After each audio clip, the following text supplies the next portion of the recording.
everybody. That's right. We're back with a new episode of Unfinished Business for December 2021, the last show of the year. Hopefully this time, no technical difficulties. Hold on a second. Yeah, I was going to say. See, I was going to say. See, already. See, we cleared that problem up. Okay. So this episode will be your typical episode where we give you news, trailers, and some reviews. But there's going to be an extra episode for you folks eventually where we just do an all new releases reviews of 5, maybe 6 new films to seeing how much time permits. But for this episode, just in case you didn't know, I am Jeff Gallashaw, your host, and we have our co-host, as always, Andre Joseph, AJ Epyx Productions. Happy holidays, everybody. Yes, happy holidays. We have quite a bit of news and trailers, so let's just jump right into it. First of all, today we were gifted with something that will come right before the end of the year. We were given Cobra Kai Season 4, a full trailer, not a teaser, mind you, actual scenes. And I, for one, it's what I expect, but oh man, is it so much more. I mean, we finally get the full look of Terry Silver, looking modern day. And no offense to Ralph Macchio, how does Terry Silver look younger than Ralph Macchio? But they're like the same age. That's the crazy part. I'm just like, I'm like, whoa. It's like, weren't you the student? You were supposed to be the teacher.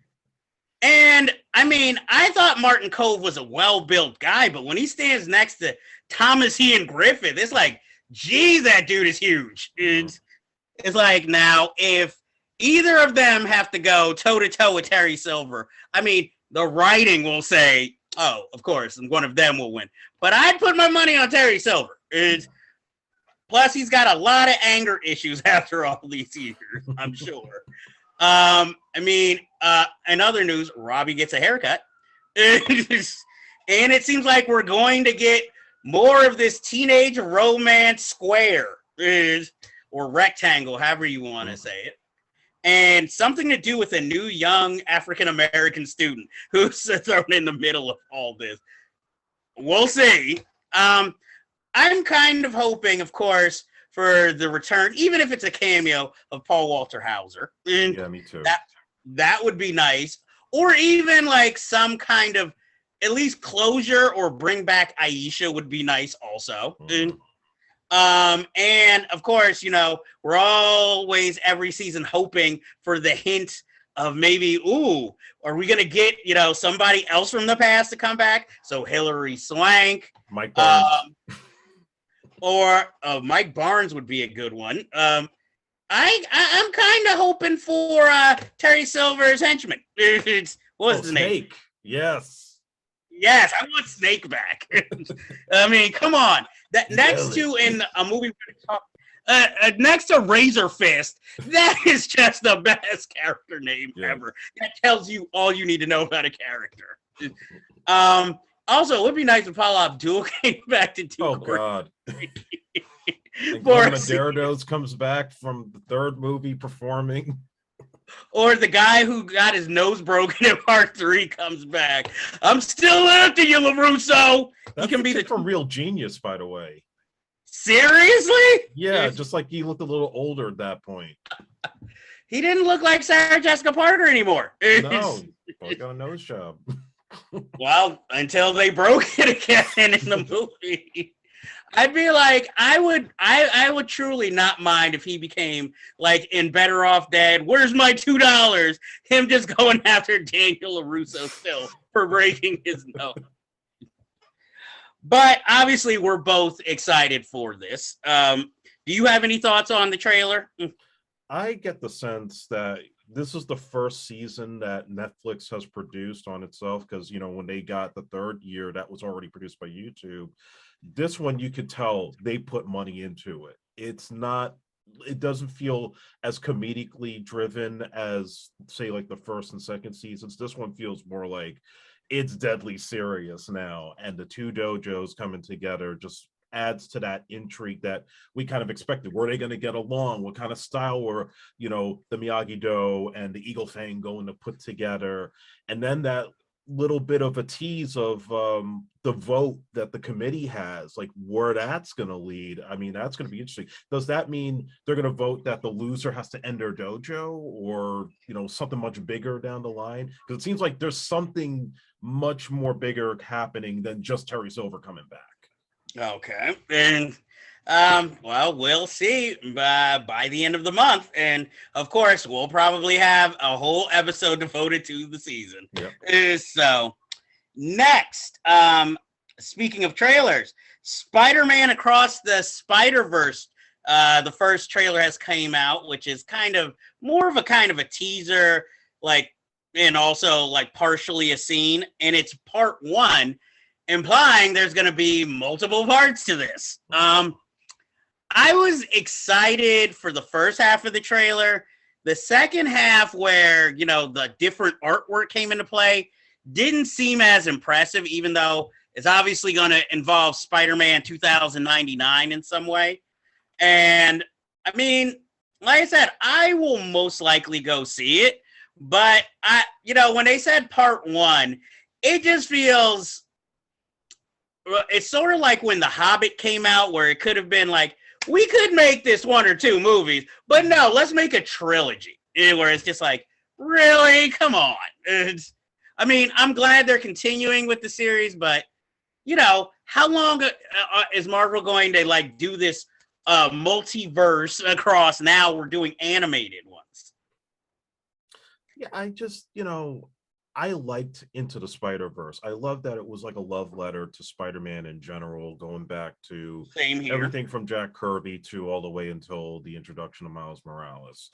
And, the way they injected all the villains and, the kind of story they were telling was really amazing. I worry Sony is going to get carried away with this because they had success before. Now they feel like, oh, we're going to go all out. Spider-Man 2099. There's talk of that Japanese Spider-Man movie from the 70s. They may have that character come into it. It may just be too much of a good thing. I hope not, but I have my concerns. Understandably so. And on the heels of that, we also found out from Tom Holland in an interview that in an early version or pitch version of the new Spider-Man No Way Home, that Kraven was originally supposed to be the main villain.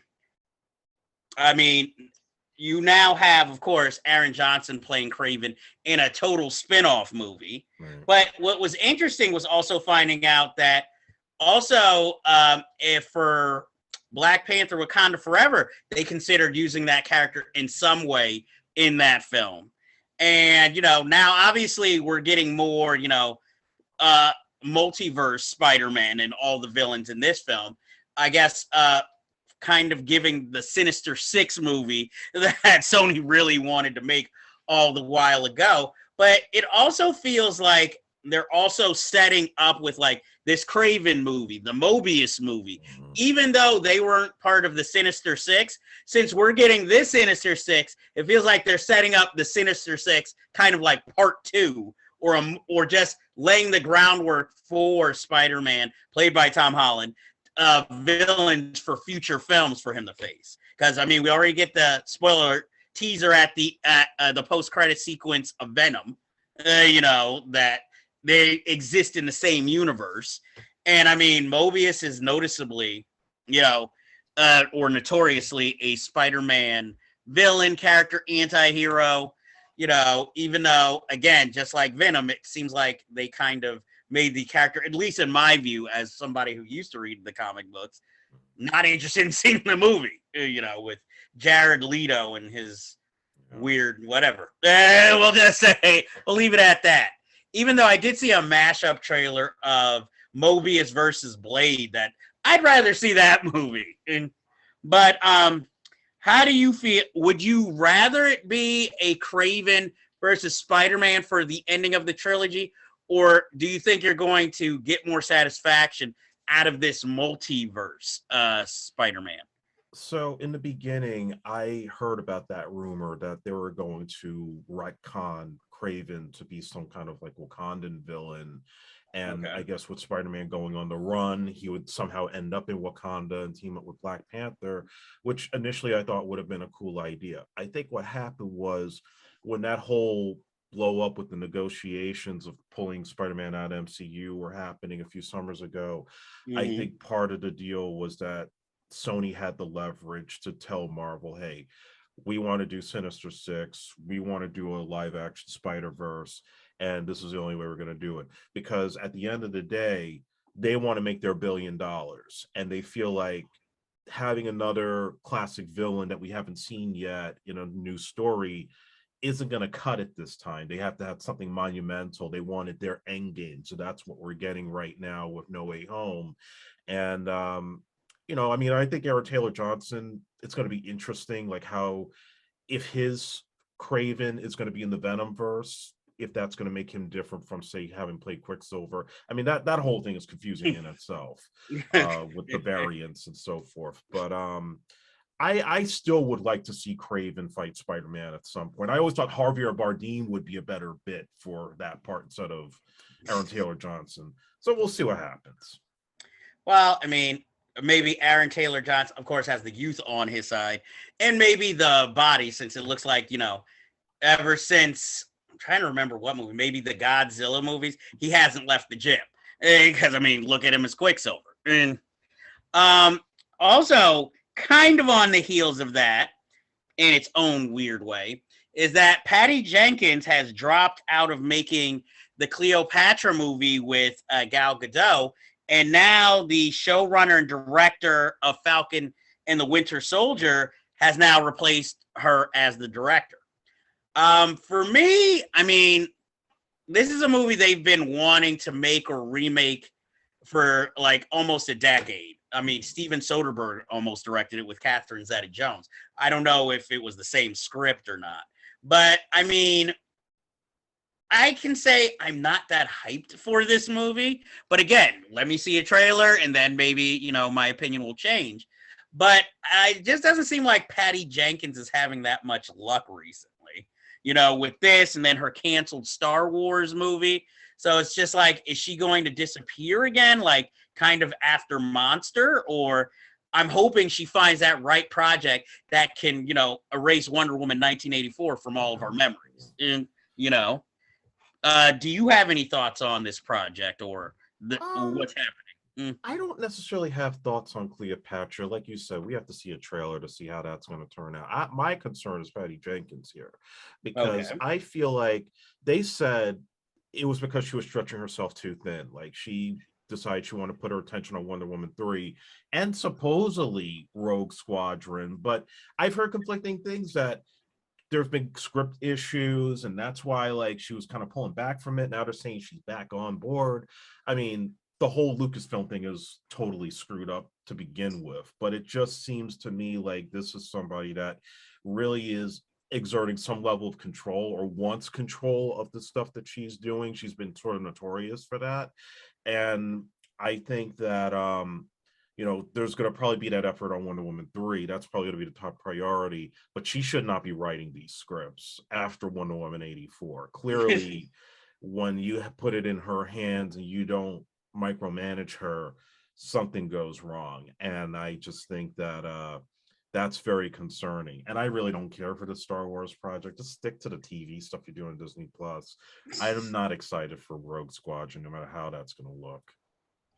I will admit I'm a little interested if Rogue Squadron comes out because, like it or not, I'm kind of a fan of, the Star Wars prequel movie a little.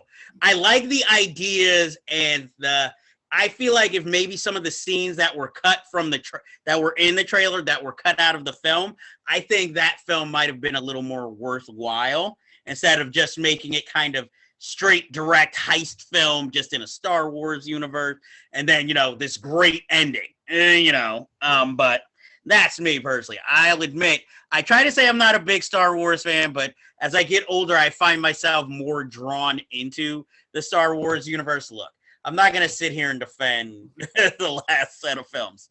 I still like The Force Awakens. But I'm like, I'll admit I am very behind on the TV Star Wars stuff, so I can't really comment on it as far as that. But people seem to like it, so.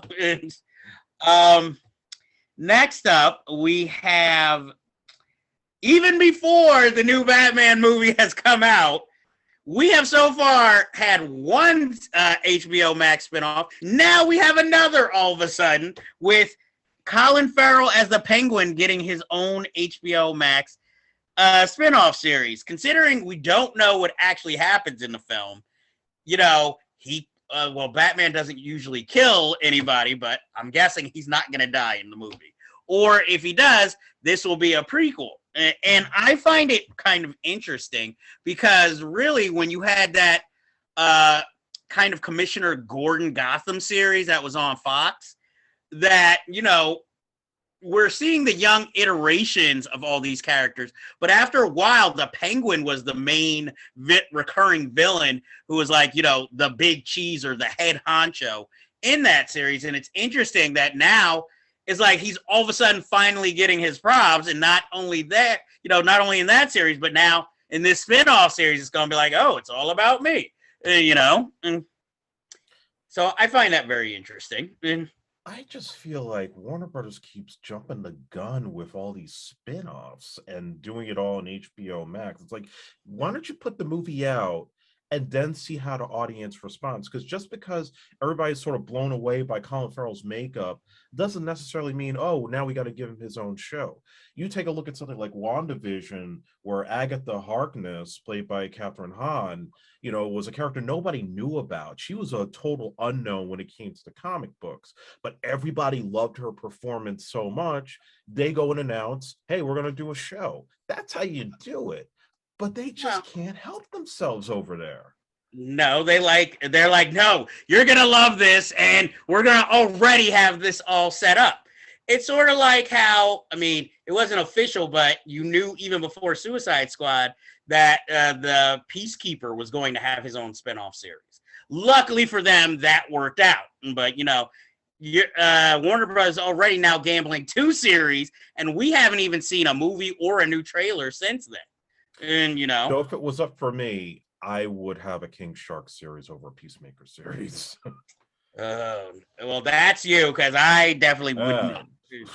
And I'm like, I don't know if I could watch that 30 minutes for like 10 episodes. I'm like, and well, as long as it's not what was it, Rat Girl series, I'm happy. And yeah, I could go. I'm like, nice try. Next up, some good news for Charlie Cox, because he gets to stay Daredevil in the MCU. I'm just happy they're not recasting, nor are they calling Ben Affleck back up. So, we don't know what in what capacity they're going to use him, but, it's still nice that, they're letting him keep the role, because he wasn't bad as Daredevil. It's just, unfortunately, series got canceled, and they've hinted that maybe more of the characters might come back, as long as it's not Iron Fist. I'm down. Yeah, my understanding, I'm not going to try to spoil anything, because I've heard stuff of when we'll see Daredevil and when we may even see the Kingpin. But yeah, they do want to bring a number of those Netflix characters back, but there's going to be 2 caveats. One is they're all going to be retconned, so whatever happened in those shows, consider it to be like a separate universe, like what if they didn't happen in the main MCU timeline. And secondly, yeah, they want to keep Cox. I've heard they want to get John Bernthal back as the Punisher. They want Kristen Ritter back as Jessica Jones. They may not bring back Mike Coulter as Luke Cage, only because of the connection to Iron Fist, which sucks if that's true. I like Mike Coulter. I would want him to stay in the part. But definitely Iron Fist needs to be recast completely. I thought there was going to be a tie-in in the movie that we're going to be reviewing later today, but yeah, they get somebody who's willing to train and has martial arts background, and if they don't, let them train for 6 to 9 months. Don't get a guy that's like lazy about it and comes across like an asshole. I'm like, that is so unfair. So, Luke Cage, didn't necessarily want to be tied to Iron Fist, but because Netflix is like, hey, we're going to tie you two together. And now it's like, so now we miss out because you guys, bad casting didn't work out. So I'm like, so that's bull. Yeah. I'm just loving how all these stories are tying into each other too. Because next we find out Tom Holland, current Spider-Man, is set to star as Fred Astaire in a biofilm. I mean, he's shown he's kind of acrobatic and light on his feet. So I guess I have no problem with this, though he hasn't, other than in superhero movies and then that bank robbing movie Cherry, I just don't feel like Tom Holland has brung the dramatic chops yet, so maybe this is it, because he could surprise us like Taron Egerton playing Elton John, where we don't really see it in him.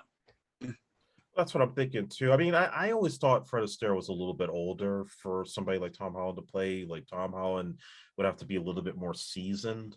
But like you said, he's got the athleticism. He has that personality that people gravitate to. I think he's a fine choice. I think he can knock it out the park and surprise people. Yes, he beat my choice, Tom Hardy, as Fred Astaire. It'll be the most violent Fred Astaire you've ever seen. Hey, the man played Venom. What do you want? He's shown he's willing to try anything. Also, we have this story that I know is probably a personal favorite of yours. Sylvester Stallone has agreed to star in Kansas City, a mob drama series from writers Taylor Sheridan, who has to be one of the busiest screenwriters in Hollywood, and Terrence Winter, who wrote for The Sopranos. I'm glad. I'd rather see Sylvester Stallone trying new things than making sequels to his old films. So I'm kind of interested in this. As long as I don't hear any behind-the-scenes stories about Sylvester Stallone trying to tell everybody what to do because he's been in the business for this long, because he's another one who tends to like to have control over his projects. But, as he's gotten older, at least he's not a Bruce Willis when he tries something outside of his comfort zone, where it's like, I'm not even going to put in an effort, So I'm hoping all for the best because, there's something about Sylvester Stallone. You always pull for him, even though, he might have been disappointing in the past. I feel like he's mellowed out in the last couple of years. He knows that his days as a leading man are pretty much put behind him. He's learned a lot since then, just from interviews that I've heard him do. I do think, he delves too much into his nostalgia, constantly going back to Rocky and constantly going back to Rambo. Rocky 4 director's cut. Yeah, which it wasn't bad, but we'll review that another day when you see it. But yeah, I mean, look, I think it's an interesting idea for him to do. He definitely could play a gangster type. Taylor Sheridan also does Yellowstones, and that certainly saved Kevin Costner's career. That showed like Kevin Costner coming to form as this seasoned veteran actor. So maybe here he'll do something with Sly that will probably blow people away and show that, this is the Sylvester Stallone of the original Rocky, of Copland, like the one who can actually act instead of being a big action star. I'm intrigued. I'm interested. You scared me there. I thought you were going to say Cop Rock. I was saying, whoa, he was on that? That would have been... He sung the theme song to Paradise Alley. I don't want to see him sing after that. Well, please. But we don't. I had to watch a John Cusack movie, Grace is Gone, where Clint Eastwood sang the final song in it. So, trust me, I'm... to actors and their musical aspirations, okay? And the problem is Sylvester Stallone never had a party all the time. He tried with Rhinestone. I don't know. Yeah, who saw that coming? We only have 2 more stories, folks, before we get into those reviews, so stick with us. Okay, This one is a given. The new Matrix, was it Resurrections? Resurrections trailer. I'll admit, when I first saw the first trailers, I was like, eh. But as we're getting closer and the trailers reveal a little more, they're getting more impressive, I must say.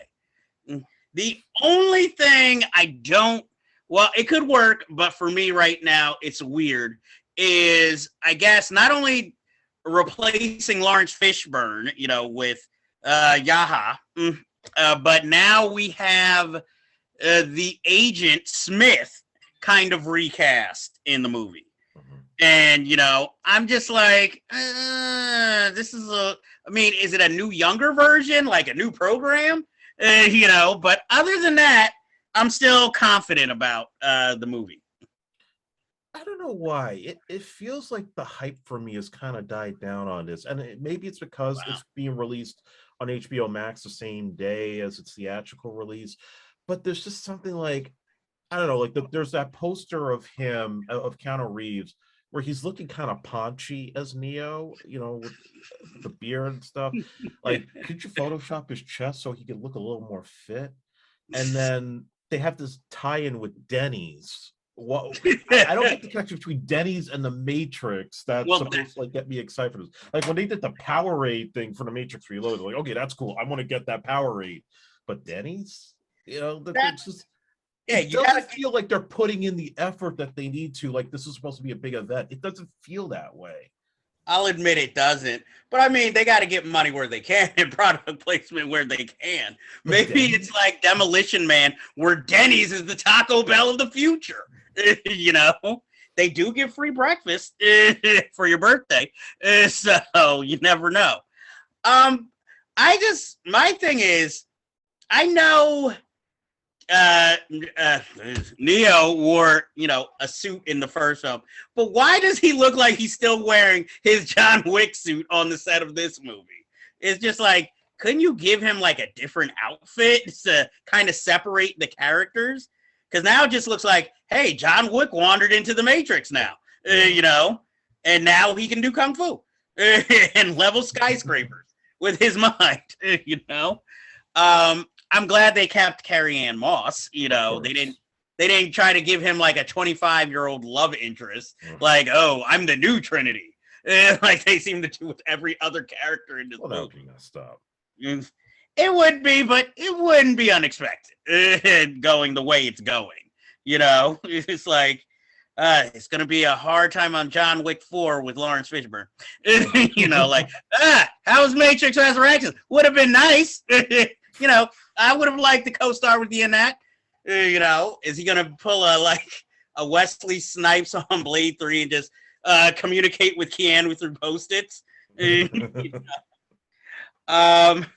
And finally, the last story we will talk about is, it has to do with movie reviewing. All the critics' top 10 lists are coming out right now. And, the only one that matters to me, John Waters put out his. And the only problem with us being really unpaid critics with no press credentials is that you see the list of these movies and it's like, yeah, it'd be great if I could actually see them, Half of them haven't been released, and half of them, won't be released by the end of the year.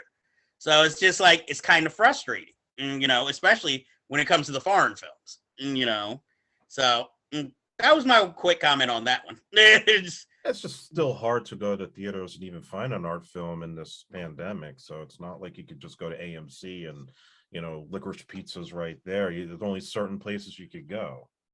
Yeah, and it would be nice, like how last year, at least the artistic films were coming out, online or streaming. Right. So it's like, if you can't find a theater to book, go, I will pay for it, not $20, but I will pay, a reasonable price to watch it at home.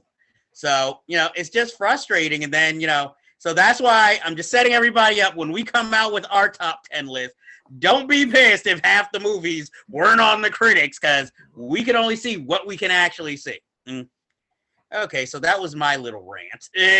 So let's get into the movie reviews. First up, the one we keep hinting about throughout this whole episode, we are going to review SHANG CHI and the Legend of the Ten Rings. I will let you give your opinion upon it first, because you saw it before I did anyway. I went in with very moderate to low expectations just because the fourth phase of Marvel so far has been just a little bit underwhelming for me.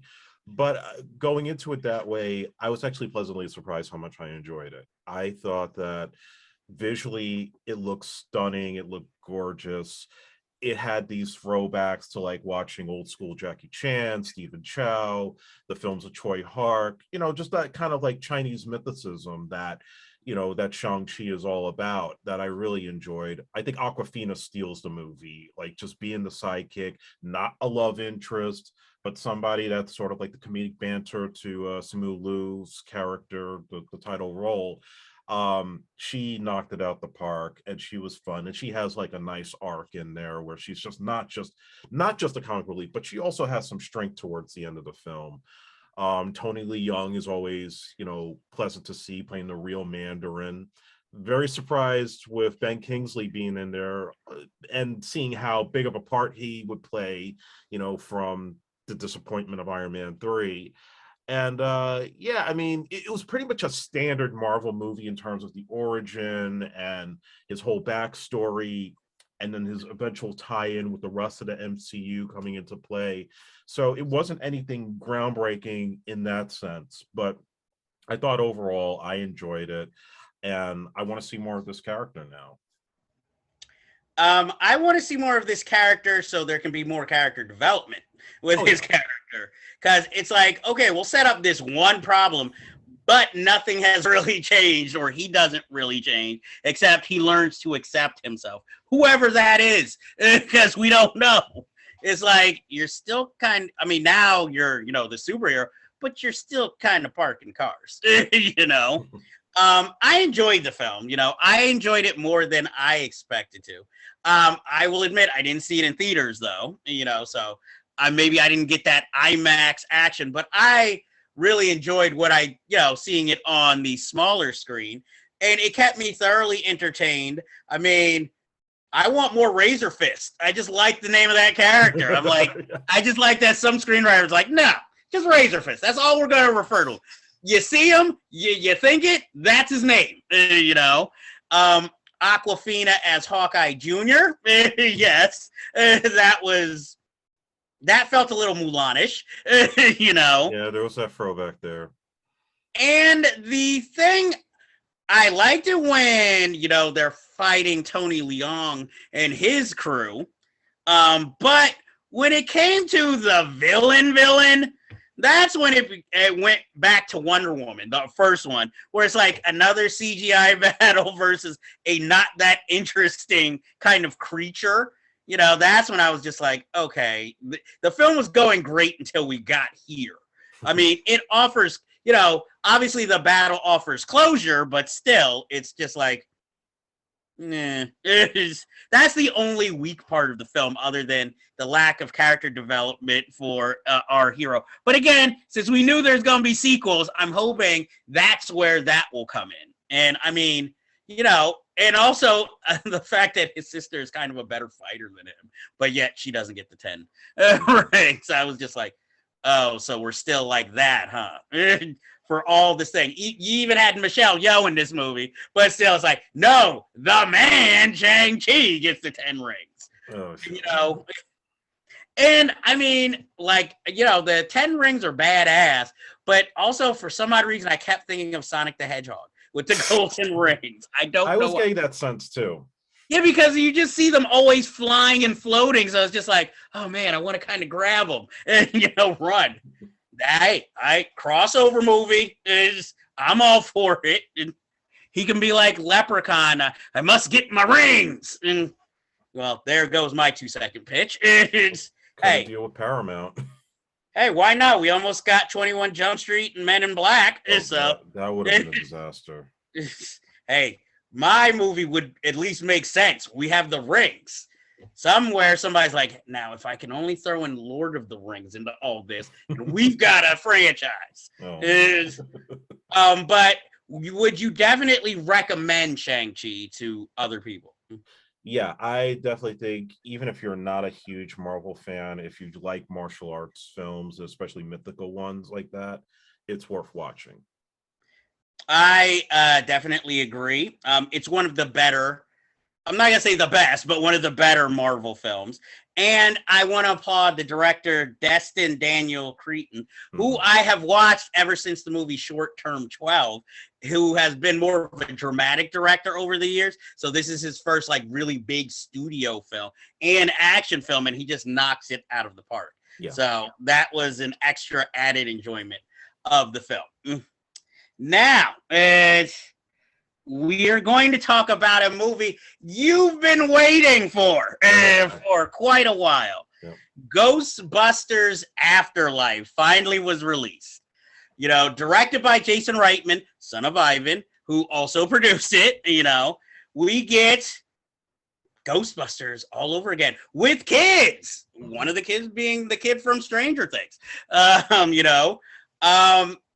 Again, since this is more the movie you have been waiting for, how did you feel about the movie overall? Well, to give a little bit of context, I mean, I would say that it wasn't the movie that I would have wanted as a kid. I would have just wanted the four guys together and, you know, they go off on a new adventure. But obviously with the passing of Harold Ramis, this is as close as we were going to get.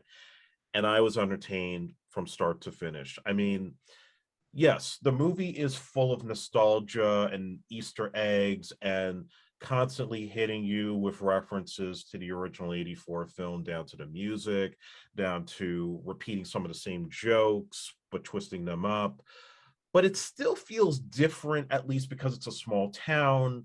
Kids are the focus of the story, and, you know, all this little context about, you know, where Gozer came from, and, you know, the threat was never really stopped in that movie. It actually was just delayed, and now it's coming back again. So, you know, at least there was some things they did to try to make it feel unique. That said, though, this felt to me like Steven Spielberg was producing this film. It just had the hallmarks of Gremlins, Goonies, Close Encounters, E.T., and, you know, virtually anything that came out in the 80s that we grew up on and hit the emotional core of me as a kid when I used to watch the cartoon, when I used to watch the movie at home and play with the toys, or even just strapping on that Kenner Proton pack and running around the house with my cousin and my friends. You know, I was living vicariously through those kids. And McKenna Grace, Logan Kim, they steal the whole movie flat out. I mean, McKenna Grace was like a little Nicole Kidman, in my opinion, and just really was like the heart of the movie. Logan Kim, podcast, he was my favorite character. Like, that kid was dead on a young Dan Aykroyd. Just the hair, the mannerisms, everything. You know, I will say on the critical level that while I like Finn Wolfhard and I like the girl that played Lucky, I did feel they were underdeveloped. I felt like there was going to be something extra there, and it just was like they were supporting these characters and not really doing anything all that extraordinary. You know, so like they had like the Stand By Me kind of stuff going on there. So yeah, I mean, like, there were maybe nitpicks, like I wish Slimer was in it. I wish Paul Rudd put on the proton pack instead of being Rick Moranis 2.0. But that stuff didn't kill the movie for me. So just for the spoilers, just spoiler alert, the Ghostbusters do come back at the end, and it's Egon's ghost that's helping his granddaughter with finding the equipment and trying to stop Gozer at the end of the movie. Gozer now being played by Olivia Wilde, not the original actress, because she's probably too old by now. So, you know, that stuff, like when they all finally got together at the end, I cried. I really felt like this, to me, it wasn't emotional manipulation like some people have been saying. This to me was like, we're never going to get this experience again. And I really thought we could have gotten it with the Girls movie if they didn't try a page one reboot there. But overall, I loved it. I became a fan again. And I tip my hat to Jason Reitman. I think he found the key to making it bring everybody back together, to make a girl in the lead and to please those old school fans who are not misogynist and not racist and all that other bullshit that Paul Feig said a long time ago. Okay. I will give it a favorable review. I will admit I teared up when the proton packs were turned on. Oh god, it was like heaven when I heard that in the theater. That teared me up, but keep in mind, I teared up watching Pearl Harbor when the American ships were attacked by the Japanese and Cuba Gooding Jr. shooting the gun. So, don't go by that for me, because I felt quite differently than you. I felt the emotional manipulation at times during this movie. Maybe not in the proton pack scene, but generally throughout the movie. And that always stayed in the back of my mind. I enjoyed what I saw because this is a film for children. And that's plain and simple. It does hit those nostalgic notes for adults, but it is essentially a movie made for kids. And I have no problem with that, because after all, it's called Ghostbusters Afterlife, And I feel like Jason Reitman directing it, taking it over from his father, is sort of also like the character McKenna Grace plays, taking it over from Egon, her grandfather. But I just don't like the fact that this movie needed to be made in the first place. That is my problem with the movie. I'm not saying everybody who complained about the all-female Ghostbusters is a racist or misogynist, but it also goes into a certain culture thing of where I don't like that we won't acknowledge we're apologizing, but we're kind of apologizing for that. Mm-hmm. And my thing is, that is like giving a spoiled child exactly what they want. And that doesn't help out anybody. So this film also contains that taint. And like I said, I don't hate it. I found it very entertaining. I would definitely recommend it to others, but for me, it will always have kind of that red paint on it, and that is my problem with the movie. And I also felt like whatever it was, Muncher, the ghost, the Muncher, that was just like a Slimer ripoff, because it looks like an older Slimer, except this thing eats metal. That's the only difference. And I mean, I have no problem with diversity, but all of the four Ghostbusters kind of almost, other than the two siblings being of different races, was like, I mean, it worked. And, I was happy to see Bokeem Woodbine as a sheriff in a small town. But I was like, whoa, now that came out of nowhere. And, okay, I'm going to give individual praise to somebody in this film. Not for her performance in this movie, but I have to give the Sterling K. Mitchell Award to actor I never recognized in different roles, to Carrie Coon. Because I kept wondering, who is playing the mother? And then when I see the credits, it's Carrie Coon. And I'm just like, oh my God. And I remember all the different roles and other movies she's played. And she's never quite recognizable. I mean, I know what she looks like, but I never recognize her in most movies unless I know beforehand. So I have to definitely give her credit. She played, I guess, kind of a Sigourney Weaver-ish role in this movie. And, like you said, Paul Rudd was Rick Moranis 2.0. And I just, again, maybe this is why, like, it also got on my nerves, because it's sort of that thing, like, we're going to still, just to remind you of the first film, we're going to have this villain again. And it was just like, I understand you want to tie Egon into this. You could have totally came up with a new villain instead of, again, it feels like, oh, we're replaying this, only under different circumstances. Dress it up. I agree with you on that point, because when I saw that J.K. Simmons was playing Shandor and he was inside that tomb, I'm thinking, okay, he's good. He's the surprise villain of this movie. And it would have made sense, because if you actually played the video game, he was sort of the main villain in that. Okay. But to bring back Gozer, now there were people in the audience I saw it with who were like cheering when they saw Gozer, but I don't think you really needed Gozer at that point. No. I think Shandor would have been a strong enough villain, and with him playing the part, that it could have been successful in that sense. Yeah, and now, well, again, we're in the early stages of like planning a sequel, but they're talking about the villain from Ghostbusters 2 coming back. And it's just like, really? You guys just can't come up. We had how many episodes of Ghostbusters, the animated series? You can easily come up with a new spirit for them to fight, or for the start. Go ahead. That's my thing too. Like you were saying before, that you felt the emotional manipulation, and like this movie was sort of like a red stain.